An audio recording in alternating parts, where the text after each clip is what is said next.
niba bino bintu ngiye kukubwira bikubaho, menya ngo bamaze kukuroga. Kandi ibi bintu bine nubyisangaho umenye ko ukomerewe, nta kindi cyagutabara nugufatanya nanjye tugasenga. Nzanye message idasanzwe, nje kukubwira ijambo rivuga ngo ibihuri kunyuramo nubwo ubona ko bikomeye, Imana igiye kubishira iherezo. Ibihe uri kunyuramo biguteye ubwoba, nubwo ubona ko bikomeye abantu bose bakakwirengagiza, nyemerera nkubwira ibintu bine bikomeye ku buzima bwawe. Ibyo abarozi bakoze, garanti yabyo imaze kurangira. Ni wowe mvugana nawe undeba, fata umwanya wawe dusengana Imana. Icyo kigeragezo inzira cyanyuzemo kiza ku buzima bwawe, muri uyu mwanya tugiye gufatanya tugasenga njye nawe, ni nayo nzira icyo kigeragezo kigiye gusohoka kikagenda. Imana yarakuretse abantu bavuga ibyo bashaka, batera komanteri bitewe n'ikigeragezo urimo uranyuramo uyu munsi. Ariko reka nkubwire ngo nyuma y'amagambo y'abantu hari ijwi ry'Imana ryiteguye kugutabara. Hari Imana yiteguye kugukura muri uwo muraba. Hari Imana yiteguye kugukura muri icyo kigeragezo. Hari Imana yiteguye kugukura aho ngaho uri kureba ukabona kugiye gusebera. Hari imbaraga z'Imana zigiye kuza kugukura muri icyo kigeragezo ubona ko kigiye gutuma useba. Nyemera dusome ijambo ry'Imana. Labali ya Sainehas, Yohana 19:22. Bibiliya iravuga ngo icyo yanditse yaracyanditse. Jambo Imana yanditse ku buzima bwawe, nta mwanzi wawe uzasiba n'inyuguti n'imwe. Hari igihe uhagarara mu kibazo, uyu mwuka nuza kuwisangaho, umenye ko bakuroze, ufata umwanya dusengana. Niba bino bintu ngiye kukubwira bikubaho, menya ngo bamaze kukuroga. Niba ucuruza ugahomba, ukabuze ko ufite umwuka w'icyangiro, ibintu byose ukagerageza amahirwe yawe, byagera ku munota wa nyuma ugasanga birapfuye, menya ngo umwanzi yamaze kwangiriza inyenyeri yawe. Nta handi utegereje ubutabazi n'ugupfuka mu gasenga. Mwisi y'umwuka abarozi barahari, ariko natwe turahari ngo dusenge. Niba abarozi bakoresha ibintu bine, kandi ibi bintu bine nubyisangaho umenye ko ukomerewe, nta kindi cyagutabara nugufatanya nanjye tugasenga. Ndeka nguhereze ubuhamya gatoya. Nigeze nsengera umudamu. Impamvu ngiye kuguhereza ubu buhamya, hari igihe ubaho ukagira inyatsi utaza ahituruka, ugashora amafaranga muri business igahomba, ugacuruza ukarutwa n'utagiyeyo, ukirwa wicaye mu iduka ntihagire ugera mu muryango wawe, bakagusiga umwuka w'icyangiro, mu kazi bakakugwanya utazi icyo uzira kandi ugerageza gukora neza akazi kawe. Nta kindi baba barakoze, ni uyu mwuka w'icyangiro. Kandi uyu mwuka w'icyangiro iyo ukujeho ubibona no mu nzozi, ubona barimo baragusiga umwanda, ukabona bagutera ibyondo, ukabona uri muri tuwarete. Ni umwuka w'icyangiro uba waramaze kugera ku buzima bwawe. Nyemera mbigusobanurire n'indangiza nsengane nawe. Umudamu umwe nigeze kumusengera Uganda, yari afite iduka. Anyuma muri kugira iduka, uwo wari umwegereye nawe yari afite iduka. Wa muntu umwegereye agira ishyari, aravuga ngo uyu muntu agira abakiriya benshi, afata umwanya wo kumurogesha. Aragenda aroga iduka rye. Wa muntu wamurogesheje bamwoherereza inzoka igahagarara mu muryango. Kwa kundi umuntu aba ari gucuruza, aho kugira ngo abone abakiriye bose bajyayo bakikanga akantu bati reka twigire hariya, sinzi ibintu binabahana. Nukuvuga ngo uwo muntu bamuteza umwuka w'icyangiro, baramwanga. Waba uri no gucuruza uhagaze kuri kontwari, umuntu akakubaza ikintu ugiye kwishyura, akaba arasohotse ati ndagaruka, akaba agiye ku wundi muntu. Uwo mudamu byabaye ngombwa ko tumusengera Imana. duhishurirwa amakuru ko byakozwe n'undi muntu wari uri iruhande rwe, utarifuzaga iterambere rye, utarifuzaga ko yakora ngo agire aho agera. Mwene data, impamvu ugerageza gukora bikanga, bakoherereje uyu mwuka utuma ibintu byose uvunikira ubusa. Ibintu byose ugerageza uvunikira ubusa. Amahirwe yawe atatanu utazi kunagenza. Bagusize umwuka w'icyangiro. Ujya mu kazi ugahamagara umuntu akaza ukamutoza akazi, mu gitondo akaba ari wowe birukana bakagasigaramo. Cyangwa se wa muntu ugusanze mu kazi bakamuzamura mu ntera, wowe ugasigara hamwe. Wabaza boss kuki utanzamura, ati nzabitekerezaho. Wa wundi ugusanze mu kazi ukamutoza n'akazi baramuzamuye, ariko wowe wabaza boss akakubwira ngo azabitekerezaho.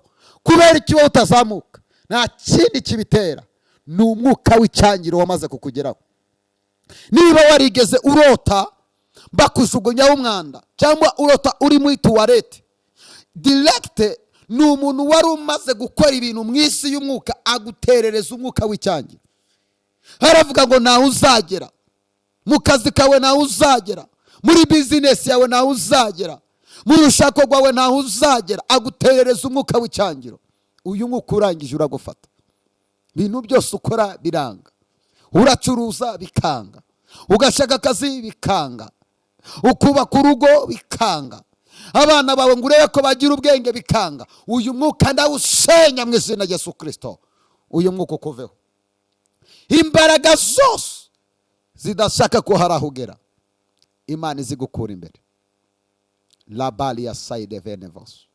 Abarozi bakorera mu mbaraga enye. Imbaraga ya mbere ni umuriro.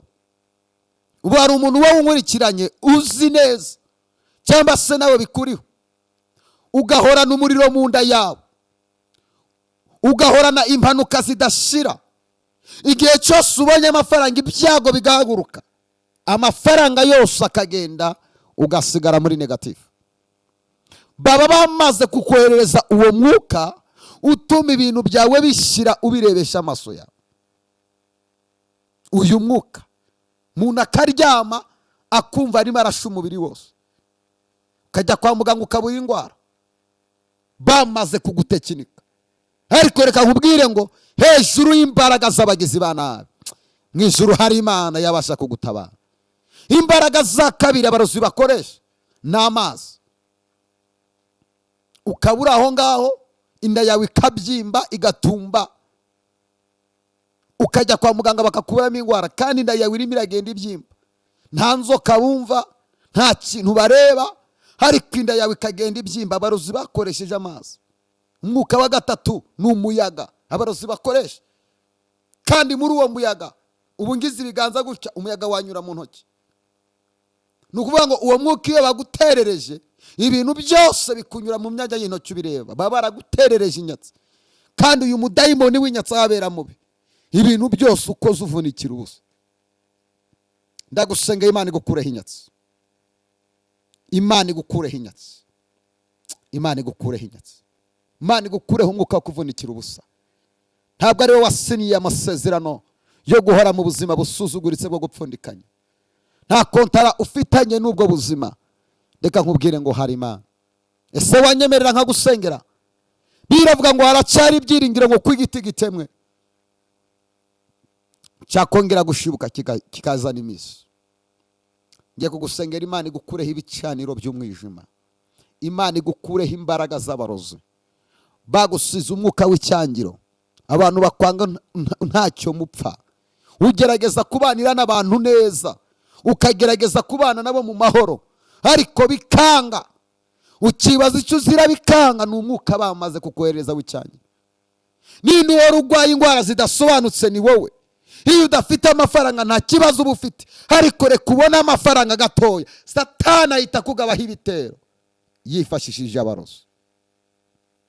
Wibutse ko nta kindi cyakuraho izo mbaraga zose zikugwanya, no gupfuka mu gasenga. Igihe cyose ubona imiryango yose yibrotse, ukabona ibintu byawe byose birazamye, dupfuka musenge. Gusenga birabohora, gusenga birarema, gusenga bifungura imiryango. Niba ubona ibintu byose byanze, nta kindi gisigaye no gupfuka mu gasenga. Muri ibyo bibazo ukeneye gusenga, muri ayo marira ukeneye gusenga, muri icyo kigeragezo abantu bakuvuyeho ukeneye gusenga. Ndakwinginze wikongera gusakuza, witakira abahisi n'abagenzi n'abakumvira ubusa. Pfuka mutakira Imana. Imana ntiyakumvira ubusa. Ngomba kugusengera Imana, Imana ikakubohora. Icyo kigeragezo urimo, ndabwiwe ngo Imana igiye kugikura mudasebye. Ndagusengeye. Yabesi yarasenze, asenga isengesho rikomeye, aravuga ngo ayi Imana, icyama ukanyagurira imbago, ukandinda ibyago ntibimbabaze. Uzi impamvu yabwiye Imana ngo icyama ukandinda ibyago ntibimbabaze? Wowe uhorana ibyago by'ubugwayi, Imana igukureho iki cyago cy'ubugwayi. Kubera iki? Urugo Imana yaruguhaye nk'urugo rwo kunezererwamo, ntabwo yaruguhaye nk'imva yo guhora urira. Uzi imiti itandukanye, ibishaka iyo kwa muganga wagira ngo wabaye dogiteri, ntabwo uyizi kubera wabyigiye, aho kuyizi kubera ingwara ihora mu rugo rwawe. Imana ikura ubugwayi mu rugo rwawe. Buri mwuka wose w'ubugwayi ugusohokere mu rugo. Buri imbaraga zose z'umwijima zive mu rugo rwawe. Buri mwuka wose utarazanwe n'Imana ukuveho. Abana bawe niba baba baswa mu ishuri, ntacyo udakora ngo bagire ubwenge, ndagusengeye abana bawe bagira ubwenge. Imana igukure ku musozi w'umuruho, utakwifuriza ibyiza, Imana igutabarire mu maso ye. Umuntu wese ukugwanya, Imana ikwiyereke akiriho. Buri muntu wese wagusuzuguye araje abona Imana usenga. Ndagusengeye Imana igutabara. Niba uzi ko ibintu bikubaho, mpamagara kuri izo nimero ziri hasi gufashe gusenga Imana. Imana niyo yonyine yagutabara. Watabaje abantu barakwirengagiza, urabona kuri uwo musozi ugiye guseba, impande n'impende urabona nta gisubizo ureba. Ndimo nakwitegereza nkabona ufite agahinda kuzuye umutima wawe. Abo wari wiringiye ko bagira icyo bakumarira bose barakwirengagije. Abakagufasha amaboko bakagushigikira bagukuyeho amaboko. Ariko reka nkubwire ngo nubwo abana b'abantu bakuretse, uburyo bw'Imana buracahari. Abagusezeranya ibintu ntibabisohoza. Ariko reka nkubwire ngo nyuma y'abantu hari Imana. Nyuma y'ibyo bibazo ureba, hari Imana yiteguye kugutabara. Shalom.